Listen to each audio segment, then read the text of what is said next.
So the capital asset pricing model is just one of the different models of asset pricing that there exist. So in the next segment, we are going to take a brief look at a couple of other asset pricing models that are quite common. But this is just meant to be a preview. So more advanced treatments of these models and other models can follow if you are taking courses in investment sciences or, for example, in asset pricing theory. So we are going to first look at what are known as factor models.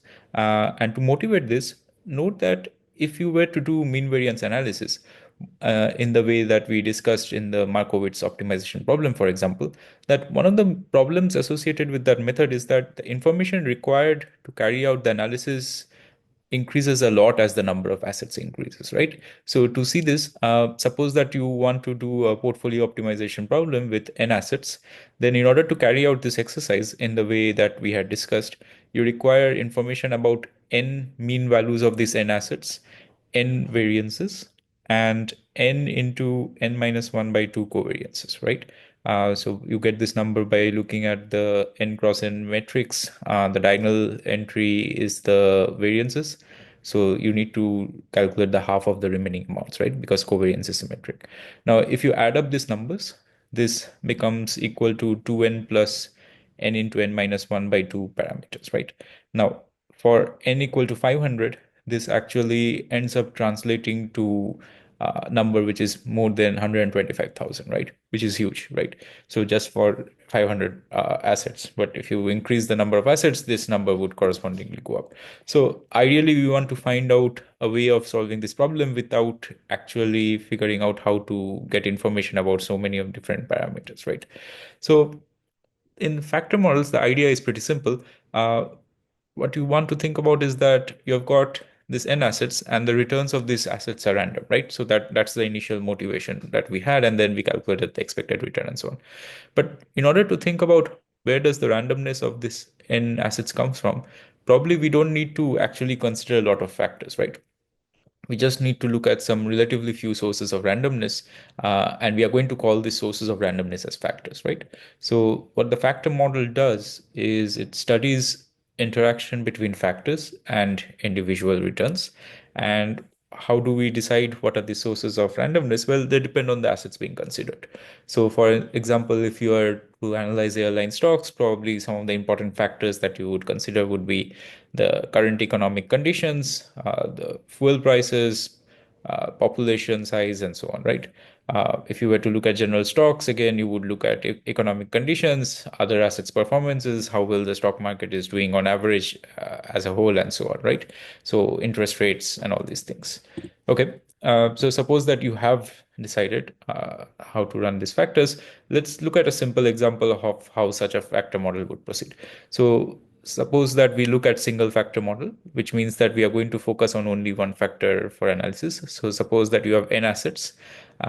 Ri is the rate of return of asset I, where I takes values 1 to n. Single factor, you can think of it perhaps as GDP, for example, right? And the single factor f is going to be a random quantity. Okay. Now we are going to assume that the rates of return and the factor are related linearly by this equation. So Ri, which is the rate of return of asset I, is Ai, which is a constant which depends on asset I, plus Bi times f, right? So f is this single factor, right? So suppose it is the value of GDP, plus Ei, which is this error term. And this equation, we are going to get n of these equations. Now, you can have more complicated models. So this would be an example of multi-factor model. So instead of looking at just one factor, perhaps you look at m different factors and so on, right? So, but the main idea can be actually understood by just looking at this simple model. Okay, so what are the assumptions that we make about the errors? So we are going to assume that the errors have mean zero, which is fine because if they had a positive mean, you can easily adjust it by redefining AI. We are going to assume that the errors are uncorrelated with each other. So that means that expectation of EI, EJ is equal to zero for I not equal to J. We are going to also assume that the errors are uncorrelated with the factors. Okay, and the errors have some positive variance. The AI is the intercept term, okay? And BI, which is the slope related to this F, that is going to be something that we are going to call factor loadings, right? And the idea is these measure the sensitivity of the return of asset I to the factor. Now, this parameters AI and BI, these you can kind of like understand by looking at the structure that you can perhaps run a regression, a linear regression, and actually estimate this AI and BI, right? So these assumptions about AI would also suggest that that is where we wanted to head. Okay, so these AI and BI are constant, and suppose that you have estimated this using historical data. Okay, now why is this useful? Because if you think about the things that we were needing to actually carry out this mean variance analysis, we can actually now describe each of them, right? So we needed some measures of this R bar I, right? These were the means. We needed the variances, so sigma square I, and we needed the covariances, right? Sigma ij. Remember, these were the different things that we needed.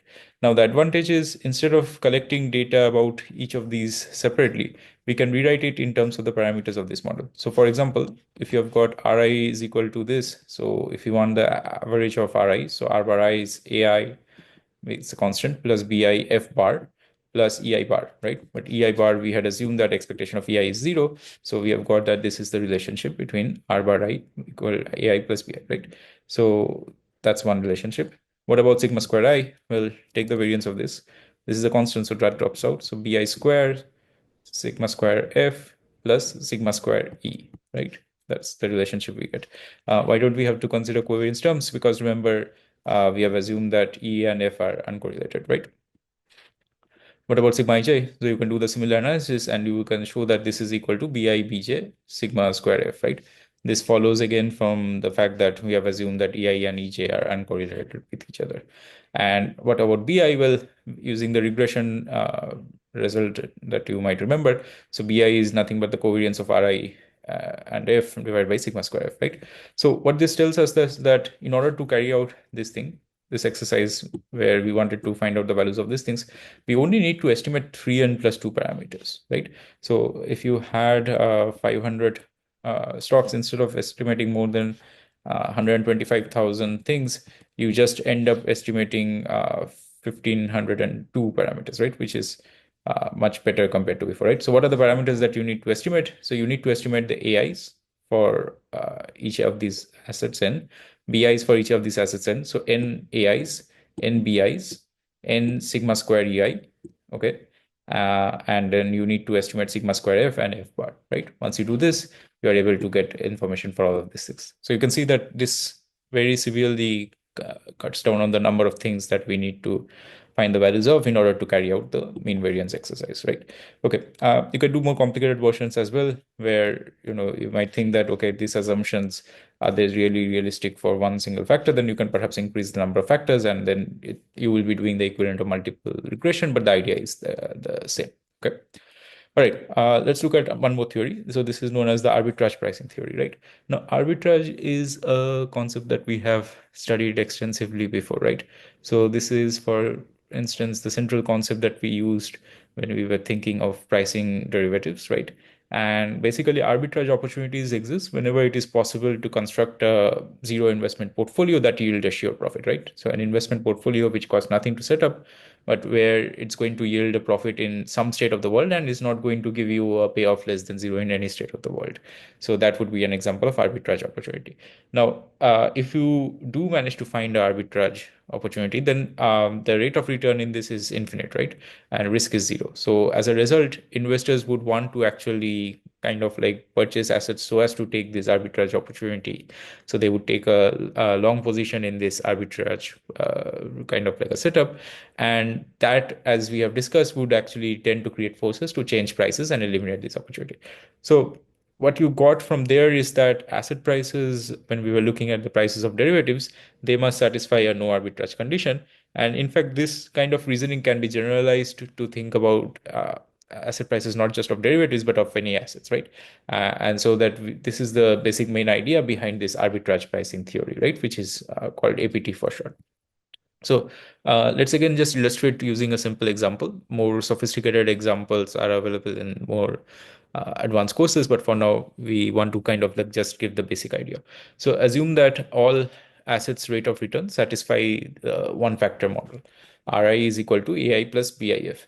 So this is a special case of the model that we discussed before, except for we are kind of not having this EI term, right?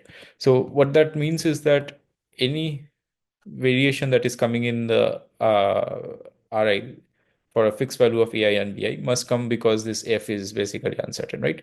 Now, different assets have different AI and BI, right? But for a single fixed asset, all the uncertainty is because F is changing and that is causing the RI to change. If you're looking at different assets, you've got these AIs and BIs are changing, right? Now, the point of this asset pricing theory is that these AIs and BIs must actually be related in order to have no arbitrage opportunities, right? So these AIs and BIs are actually not independent and there must be a relationship across them. So to see this, let's consider a model which has only two assets, X and Y. So two risky assets, and then there is a risk-free asset RF, right? As usual. So if we have that the rate of return must satisfy this equation, so that means that for asset X, we have Rx equal to Ax plus Bxf. And for asset Y, we have got Ry is equal to Ay plus Byf. And let's assume that Bx is not equal to By. Okay. Now let's consider a portfolio which has a weight of W on asset X and a weight of 1 minus W on asset Y. So in this case, the rate of return of this portfolio is given by just this linear combination of this rate of return, so which we have written down here. Now we want to select W so that this term next to this F actually becomes 0. And we can easily do that by setting WBX plus 1 minus WBY is equal to 0. And if you do that, you end up getting that W is BY by BY minus X, right? By the way, this is why we had chosen BY not equal to uh, BX so that we can carry out this exercise. And if you do that, then basically this term drops out and this rate of return of this portfolio just becomes equal to WAX plus 1 minus WAY, where W is taking this value, right? So that you end up getting that R is equal to this expression that you see here, putting in the value of W from here. Now, why is this interesting? Because this asset now, the portfolio that we have constructed is risk-free, right? And we have calculated that this is the rate of return. Now, if there is a risk-free asset also, what that must mean is that the risk-free assets return must be equal to this expression that we have found, right? So suppose that there is a risk-free asset with a rate of return RF, then we must have for this value of W that the rate of return that we got here, that must be equal to RF. And if we now rearrange this, so multiply throughout by by minus bx, so you end up getting rf multiplied by by minus bx is equal to by ax minus bx ay. And then you can rearrange it to get that. You have ax minus rf by bx is equal to ay minus rf by by, right? So what that tells you is that if you kind of like have write this as a general asset form, that for all assets I, in this case I is equal to x and y, you're going to have that ai minus rf by bi is equal to c, right? And hence we end up getting that ai is equal to rf plus bic for this constant c, okay, and for all the assets. So therefore the statement that we made here, that this ai and bi must be related in order to have no arbitrage opportunities.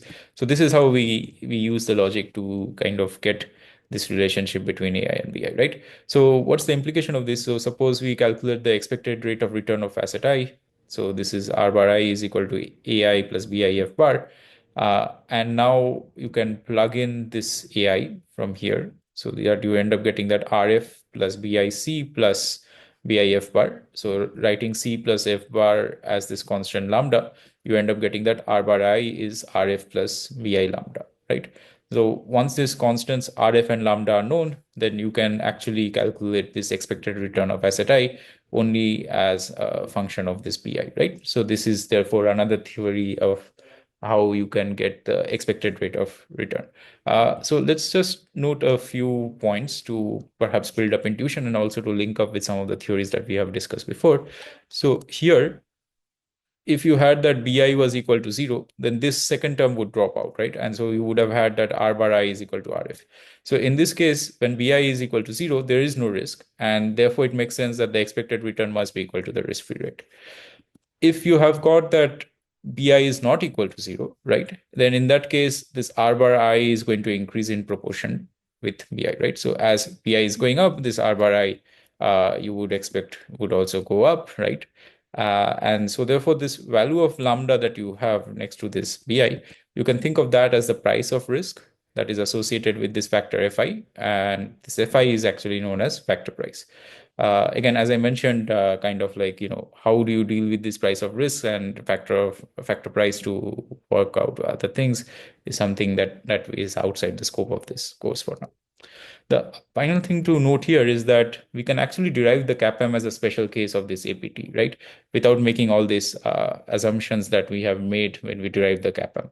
So to see first how we can derive it as a special case, so let's go back to this. This is the expected return. So we already have this as the risk-free rate. Now suppose that we want to think of, we have this constant lambda and this pi, right? So set f equal to rm. So remember f was this factor, right? And if you set f equal to rm, okay, and then set lambda is equal to rm bar minus rf, right? So what you end up getting, if you go back here, then you will end up getting actually R bar I is equal to RF plus BI times RM minus RF bar, right? By the way, why can we said that? Well, we are considering the factor as the return of the market portfolio, okay? So that we have got lambda is equal to C plus RM bar, right? And now we have a choice of setting this constant, right? So we set this constant C such that this relationship holds true, okay? So we end up getting this expression, and this should look very familiar to you, right? So this is exactly the CAPM with BI is equal to beta, right? So you can see that these theories that we have developed, they are not completely kind of isolated with each other and say very different things. You can see that you can actually find some similarities, right? However, the reasoning that was used to derive these theories are all very different, and hence it's worth thinking about the pros and cons of the different theories and thinking about what applies to what settings, right? So these are the references that we discussed. So the standard ones that we have seen before. And if you are interested in looking up more about this theories that we discussed, especially at the end, also CAPM perhaps. So the two references would be this Bodiken and Marcus for investments and this investment science by David Leuenberger. So those are some items that you can look at.